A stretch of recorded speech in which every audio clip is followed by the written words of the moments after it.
এই গল্পটি তাদের জন্য যারা মহান আল্লাহর কাছে অভিযোগ করেন যে তিনি তাদেরকে কখন দেবেন। এক মা তার ছোট বাচ্চাকে নিয়ে বাজারে কিছু জিনিসপত্র কেনার জন্য যান। এক দোকানে এসে থামলো। বাচ্চাটি কিছু চকলেটের দিকে তাকিয়েছিল। বাচ্চাটি তাকানো দেখে দোকানদারের খুব মায়া হয়। তিনি বাচ্চাটিকে বললেন, বাবা, তুমি ওই চকলেট বক্স থেকে তোমার জন্য কিছু চকলেট তুলে নাও। কিন্তু বাচ্চাটি উত্তরে না বলে দেয়, সে নিজের হাত থেকে নিবে না।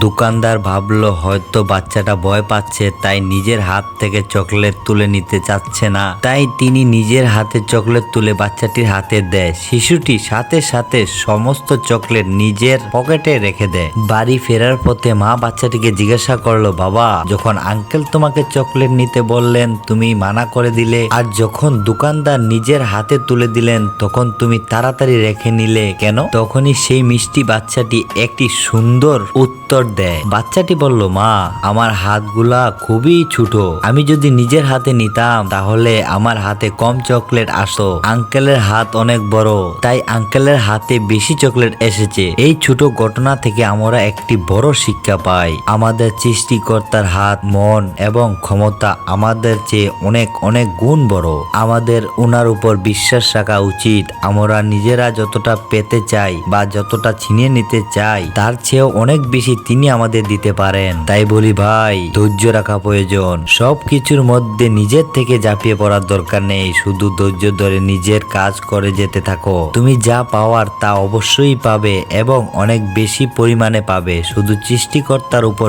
বিশ্বাস ও ভরসা রাখো।